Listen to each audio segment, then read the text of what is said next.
तो बायोलॉजी की तरह जैसे हमने लास्ट वीडियो में देखा था कि बायोलॉजी के मोस्ट इम्पोर्टेंट क्वेश्चंस, तो उसी तरह आज जो हम कवर करेंगे वो करेंगे केमिस्ट्री यानी कि रसायन विज्ञान के मोस्ट इम्पोर्टेंट क्वेश्चंस।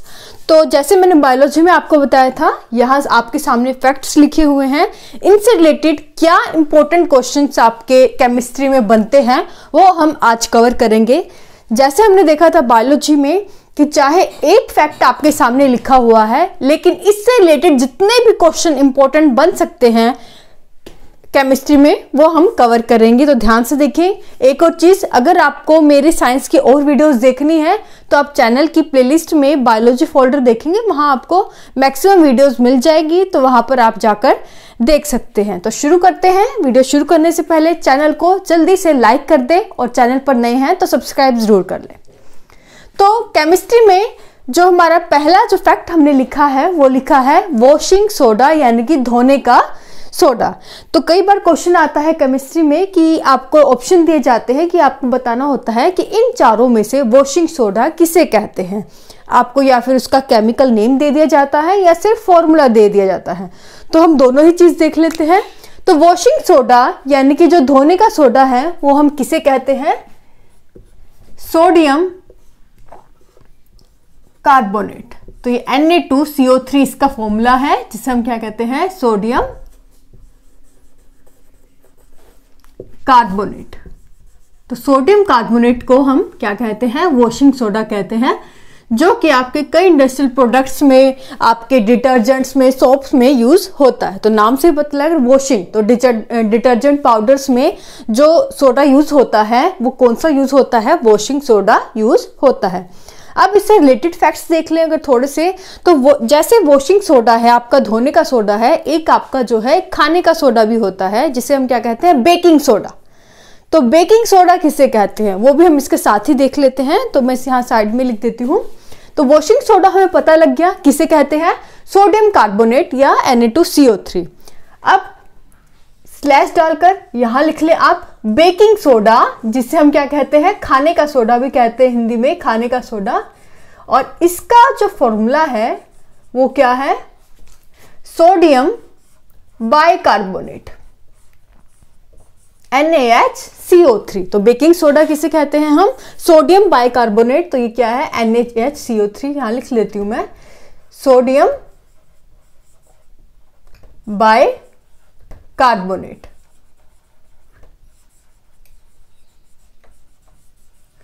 तो आपके कई आप जो हम खाने की चीजें बनाते हैं जैसे भटूरे हो गए तो या फिर कुछ और चीजें हो गई, तो ये जो सोडा यूज होता है उनमें डाला जाता है, तो इसलिए इसे नाम दिया गया है खाने का सोडा या बेकिंग सोडा। तो याद रखें, वॉशिंग सोडा और बेकिंग सोडा में डिफरेंस है, बिल्कुल कंफ्यूज नहीं होना।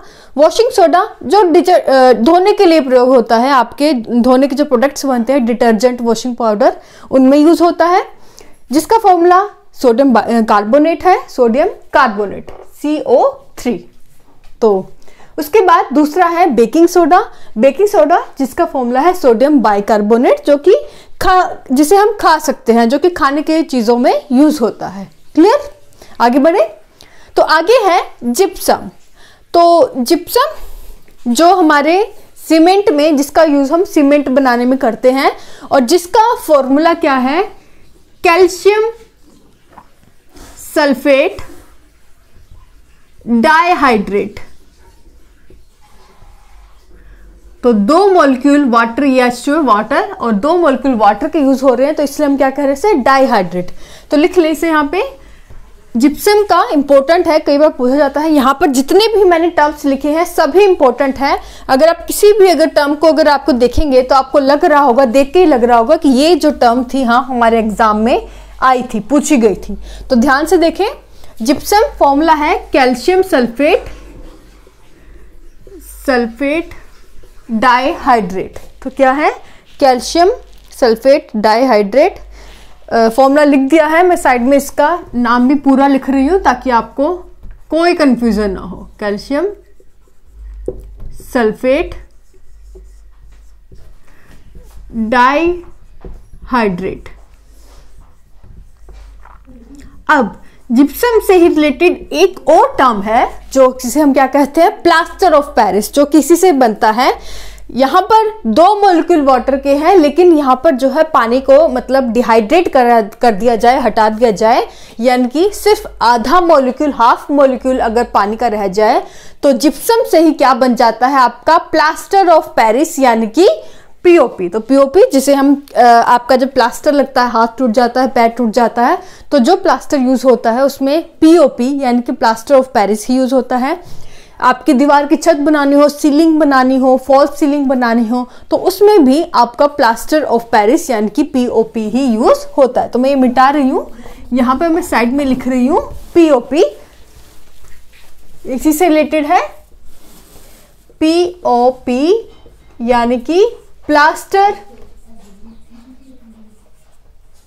Of Paris, plaster of Paris. और इसका फॉर्मूला क्या है मैंने बताया, ये 2 मॉलिक्यूल वाटर के हैं, जब इसको डिहाइड्रेट सुखाया जाएगा और इसमें सिर्फ कितना है, हाफ रह जाएगा, आधा मॉलिक्यूल वाटर रह जाए, मतलब इसका फॉर्मूला क्या हो जाएगा, कैल्शियम सल्फेट सेम रहेगा, लेकिन यहां हो गया half molecule of water hemihydrate. तो यहां पर 2 मॉलिक्यूल थे, उसके लिए यूज किया गया डाई, यहाँ पर हाफ रह गया है, तो इसके लिए क्या यूज हो जाएगा, डाई की जगह यूज हो जाएगा हेमी। हेमी मतलब आधा मॉलिक्यूल पानी का।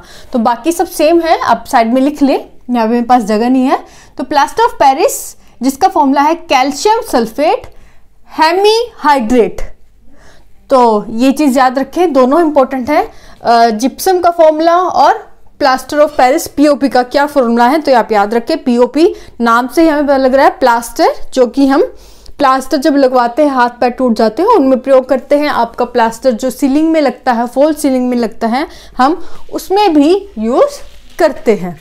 आगे बढ़े, उसके बाद है आपका नीला थोथा या ब्लू स्टोन, और या फिर इसे हम क्या कह देते हैं, ब्लू विट्रियोल भी कहीं कहीं इसका नाम लिखा होता है, क्या, ब्लू विट्रियोल। तो नाम से पता लग रहा है कोई ऐसी चीजें होंगी, कोई पत्थर होंगे जो कि नीले रंग के होंगे, नीला थोथा जिसे हम कहते हैं।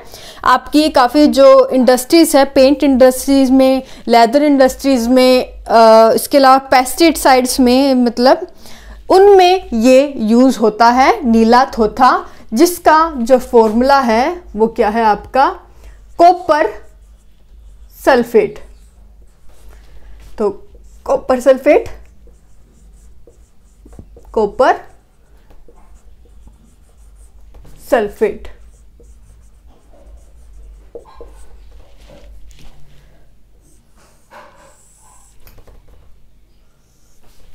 तो ये है नीला थोथा, किसे कहते हैं हम, ऑप्शन पर पूछा गया, 4 ऑप्शन दिए गए, उनमें से एक ऑप्शन क्या था, कॉपर सल्फेट। तो उसे आप टिक कर देंगे, कॉपर सल्फेट, जिसे ब्लू विट्रोल भी कहते हैं, जिसका जो जनरल व्यापारिक नेम है, हम जनरल टर्म्स में यूज करते हैं, उसे क्या कहते हैं, नीला थोथा या ब्लू स्टोन, जो कि लेदर इंडस्ट्रीज, आपकी पेंट इंडस्ट्रीज या फिर जो पेस्टिसाइड बनाते हैं हम एग्रीकल्चर में जो यूज होते हैं, उसमें जो है यूज में आता है। क्लियर, तो पता चल गया क्या होता है नीला थोथा, किसे कहते हैं, हमें पता लग गया।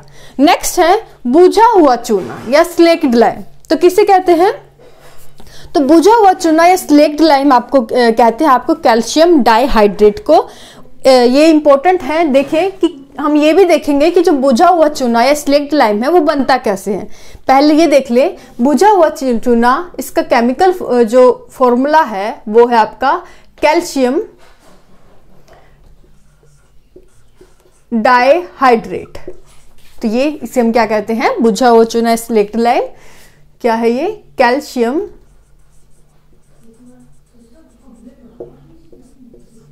Dihydrate, calcium dihydrate. और जो है कैल्शियम डाइहाइड्रेट या जो बुझा हुआ चूना है, ये बनता कैसे है, जब आपका लाइम है, क्विक लाइम है, उसमें पानी मिला दिया जाए तो उससे ये आपका कैल्शियम डाइहाइड्रेट बनता है। अब आपके दिमाग में ये आ रहा होगा कि लाइम या जो क्विक लाइम है उसका फॉर्मूला क्या है, तो कईयों को पता भी होगा, ऑब्वियस है, नहीं पता कोई बात नहीं, देख लेते हैं। तो कैल्शियम डाइहाइड्रेट तब बनता है जब आपका क्विक लाइम या लाइम, जिसका फॉर्मूला क्या होता है, कैल्शियम ऑक्साइड में जब पानी मिला दिया जाए, वाटर मिला दिया जाए, तो आपका क्या बन जाता है, स्लेक्ड लाइम या कैल्शियम हाइड्रोक्साइड। तो ये हमने एक रिएक्शन भी देख ली, केमिकल रिएक्शन की आखिर जो है बुझा हुआ चूना या स्लेक्ड लाइम कैसे बनता है। तो याद रखें ये क्या है, लाइम, कहीं कहीं इसे क्विक लाइम भी कहा जाता है। तो इसमें जब पानी मिला दिया गया उसके बाद हमारे पास जो बनकर आता है वो क्या है, आपका बुझा हुआ चूना या स्लेक्ड लाइम। क्लियर हो गया कि बुझा हुआ चूना या स्लेक्ड लाइम क्या है, लाइम क्या है, क्विक लाइम क्या है, कैसे बनते हैं ये, कैसे केमिकल रिएक्शन होगी, तो ये सब हमें क्लियर हो गया। उसके बाद है लाफिंग गैस। तो लाफिंग गैस क्या है, कौन सी लाफिंग गैस है, तो लाफिंग गैस किसे हम क्या कहते हैं, N2O को, जिसका केमिकल नेम है नाइट्रस ऑक्साइड। नाइट्रस ऑक्साइड, तो नाइट्रस ऑक्साइड जो गैस है इसको हम क्या बोलते हैं, लाफिंग गैस। अब आप सोच रहे होंगे, मैं भी स्टार्टिंग में काफी स्कूल टाइम में जब इस गैस को पढ़ती थी कि इसे लाफिंग गैस क्यों कहते हैं। उस टाइम तो स्कूल टाइम पे इतना नहीं समझ में आया था, लेकिन बाद में पता चला कि इसे क्यों आखिर लाफिंग गैस कहते हैं। तो क्यों कहते हैं आपको भी बता देती हूँ, आपको पहले से पता है बहुत अच्छी बात है, नहीं पता है तो भी जान लें। तो लाफिंग गैस N2O को, ये वैसे होती कैसी है, ये कलरलेस गैस है, जिसकी कोई मतलब ज़्यादा गंध इसकी नहीं आती है, हमें स्मेल इसकी नहीं आती है। लेकिन जब हम इस गैस को इनहेल करते हैं, अंदर अपने ले जाते हैं, सूंघते हैं, तो जब हमारे अंदर ये गैस चल जाती है, इनहेल हम जब इस गैस को करते हैं, तो क्या है, ये हमारी जो किसी चीज़ के प्रति रिएक्ट करने की जो क्षमता है, रिएक्शन, किसी अगर कोई हमें मार रहा है तो उस पर रिएक्ट करना, कोई डांट रहा है उस पर हम गुस्सा होते हैं कि आप मुझे क्यों डांट रहे हो, तो वो जो हमारी एबिलिटी है किसी चीज़ पर रिएक्ट करने की, वो जो एबिलिटी को ये शांत कर देता है। और उससे क्या होगा, जब हम किसी पर रिएक्ट ही नहीं करेंगे तो हम बहुत शांत हो जाएंगे, बहुत शांत स्वभाव हो जाएगा हमारा। और हम एक शांति जब मिल जाती है तो व्यक्ति का स्वभाव कैसे होता है कि वो खुश रहता है, यूफोरिया की स्थिति जिसे हम कहते हैं कि कुछ भी हो रहा है हम रिएक्ट नहीं कर रहे हैं, बस स्माइल करते जा रहे हैं। तो इसलिए इस गैस को क्या कहा जाता है, लाफिंग गैस, क्योंकि जब हम इसे इनहेल कर लेते हैं हमारी रिएक्ट करने की क्षमता कम हो जाएगी और हम एक शांत स्थिति में आ जाते हैं, बस स्माइल करते हैं। तो इसलिए N2O यानी कि नाइट्रस ऑक्साइड जो गैस है इसे हम लाफिंग गैस कहते हैं। क्लियर। नेक्स्ट है लाल दवा या जो आपकी रेड मेडिसिन है वो किसे कहते हैं, तो लाल दवा हम कहते हैं KMN4 को, किसे कहते हैं, KMNO4 को, और जिसका केमिकल नेम है पोटेशियम परमांगनेट। तो पोटेशियम परमांगनेट को हम क्या कहते हैं, KMNO4 उसका केमिकल फॉर्मूला है। इसको हम लाल दवाई कहते हैं, लाल जो रेड मेडिसिन कहते हैं। लाल दवाई क्यों कहते हैं, जब किसी के पैर में जो है चोट लग जाए, बैक्टीरियल इन्फेक्शन हो जाए, फंगल इन्फेक्शन हो जाए, एथलीट्स के जो अक्सर होती रहती हैं, तो जो अगर हम हॉस्पिटल में जाए तो वहाँ पर एक दवाई लगाई जाती है जो लाल रंग की होती है। और वो जो लाल रंग की जो दवाई होती है वो दरअसल क्या है, पोटेशियम परमैंगनेट, जो आपकी बैक्टीरियल इन्फेक्शन, वायरस इन्फेक्शन कुछ हो जाए पैर में तो उसे आपको ठीक करती, हील करती है। तो क्योंकि उस टाइम पर ये वाली दवाई लगाई जाती है KMNO4 जो कि लाल रंग की होती है, इसलिए इसको हम क्या कह देते हैं, लाल दवाई या रेड मेडिसिन कह देते हैं। तो पोटेशियम परमैंगनेट का जो व्यापारिक नाम है क्या है, लाल दवाई, रेड मेडिसिन, क्योंकि जब भी चोट लगती है तो पोटेशियम परमैंगनेट लगाया जाता है वायरस इन्फेक्शन पर, जिससे कि हमारी जो वो चोट है वो हील कर जाए, ठीक कर जाए। क्लियर। तो नाम के आधार पर ही इसको KMNO4 को लाल दवाई कह दिया गया है। उसके बाद है सिरका या विनेगर। तो सिरका विनेगर जो कि काफ़ी प्रोडक्ट्स में यूज़ होता है घरों में, जनरली आप देखिए हमारे जो फूड प्रोडक्ट्स में, आपके अचारों में, हमारी दादी नानी मम्मियाँ भी जब भी अचार बनाती हैं तो सिरका यूज़ करती है, विनेगर जिस इंग्लिश में क्या कहते हैं। और इसका जो केमिकल फॉर्मूला है क्या है, CH3COOH, और केमिकल नेम इसका क्या है, एसिटिक एसिड। क्या है? Acetic acid. तो ये क्या है आपका? विनेगर, सिरका, जिसका केमिकल नेम है एसिटिक एसिड और केमिकल फॉर्मूला है CH3COOH। क्लियर? आगे बढ़ते हैं। ड्राई आइस, इंपॉर्टेंट है काफी। ड्राई आइस जिसे हिंदी में हम क्या कहते हैं? शुष्क बर्फ। और इसका जो केमिकल नेम है या फिर कहें केमिकल फॉर्मूला है तो वो क्या है? तो केमिकल नेम इसका है CO2 यानी कि कार्बन डाइऑक्साइड। तो जो आपकी CO2 है यानी कि जो आपकी ड्राई सॉलिड CO2 है, यहां पे ये लिख ले कि सॉलिड CO2 यानी कि कार्बन डाइऑक्साइड को हम क्या कहते हैं? Dry ice. तो वो CO2, वो कार्बन डाइऑक्साइड जो गैस में ना हो या किसी और रूप में ना हो, किस रूप में हो, कौन सी मैटर स्टेज में हो, अगर सॉलिड अगर आपके पास CO2 है तो उसको हम क्या कहते हैं? ड्राई आइस कहते हैं, शुष्क बर्फ कहते हैं। बिल्कुल बर्फ की तरह लगती है। अगर आपने कहीं देखी हो बर्फ के दूर से देखने पर लगता है कि वो बर्फ गिरी हुई है, लेकिन वो दरअसल क्या है? वो आपकी सॉलिड CO2 होती है, ड्राई आइस, जिसे हम व्यापारिक, जिसका नाम हम क्या लेते हैं जनरल टर्म्स में, जिसे हम बोलते हैं ड्राई आइस, क्योंकि आइस की तरह हमें देखने को मिलती है। तो इंपॉर्टेंट है, याद रखें कि जो सॉलिड, जो आपकी अगर CO2 सॉलिड स्टेज में होती है उसे हम क्या कहते हैं? Dry ice. नेक्स्ट है कास्टिक पोटाश। कास्टिक पोटाश का केमिकल नेम है KOH, पोटेशियम हाइड्रोक्साइड, जो कि यूज होता है आपके डिटर्जेंट्स में, इंडस्ट्रीज में, ये आपका फर्टिलाइजर्स में यूज होता है caustic potash, KOH, potassium hydroxide. Next है फिटकड़ी। तो फिटकड़ी जो घरों में यूज होती है, आपने देखा होगा कि जब कोई अगर लड़के जो शेविंग्स बनाते हैं तो शेविंग करते हुए अगर उनका कट जाए तो वहां पर जो है फिटकड़ी लगा दी जाती है, जिससे कि जो आपकी वो ब्लीडिंग है वो रुक जाती है। इसी तरह जो स्किन प्रोडक्ट्स होते हैं, स्किन लाइटनिंग एजेंट्स होते हैं, स्किन जो आपकी मेडिसिन्स बनती हैं उसमें भी जो है फिटकड़ी का प्रयोग होता है। इसका फॉर्मूला काफ़ी लंबा चौड़ा है।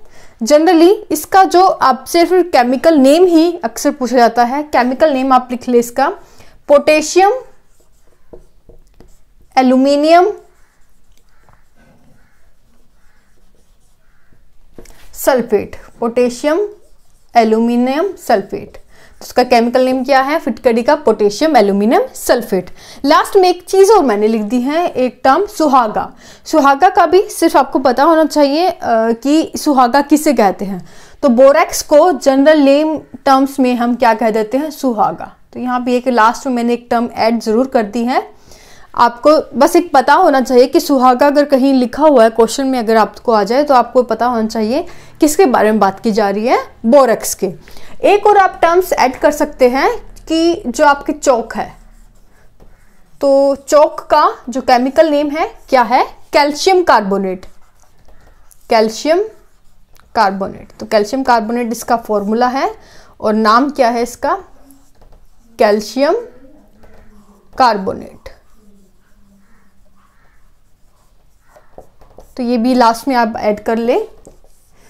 ये मैंने ऐड नहीं किया था क्योंकि मुझे लग रहा था कि आप लोगों को वैसे सबको पता ही होगा, लेकिन फिर भी ऐड कर ले। मैंने अपनी तरफ से करा दिया, मुझे सेटिस्फेक्शन रहेगी कि क्योंकि ये इंपॉर्टेंट है। ये जितनी भी टर्म्स है आज मैंने वही टर्म्स ली हैं कि जिसका फॉर्मूला कुछ और है, केमिकल नेम कुछ और है। जैसे इसका पोटेशियम परमैंगनेट इसका केमिकल नेम है, लेकिन उसे जनरल टर्म्स में हम जो यूज करते हैं वो लाल दवाई करते हैं। ऐसे ही ड्राई आइस, लाफिंग गैस। तो ऐसी टर्म्स को आज की जो केमिस्ट्री की वीडियो है उसमें मैंने कवर किया है कि जनरल जो व्यापारिक नाम है, जनरल हम उनको टर्म्स यूज करते हैं वो कुछ और हैं, लेकिन जो उनके केमिकल नेम अगर देखें तो वो कुछ और हैं। तो एक कंफ्यूजन सी बनी रहती है। एग्जाम में क्वेश्चन को यहीं से आपसे घुमाकर पूछा जाता है, जिससे हम कंफ्यूज हो जाते हैं। तो मैंने अपनी तरफ से जितनी टर्म्स थी ऐसी कराई है। आई होप आपको मेरे साथ साथ ये क्लियर हो जाएंगी। वीडियो को दोबारा एक बार जरूर देखिएगा ताकि और अच्छे से आपको समझ में आए। और नोट्स साथ साथ जरूर बना लीजिएगा इन दोनों वीडियोस के, आज के भी और लास्ट जो मैंने वीडियोस बनाई है आपकी बायोलॉजी की इंपॉर्टेंट क्वेश्चंस की। दोनों ही इंपॉर्टेंट है आपके एग्जामिनेशन पॉइंट ऑफ व्यू से, बिल्कुल स्किप करके मत देखिएगा। आज के लिए बस इतना ही। Thank you so much, take care.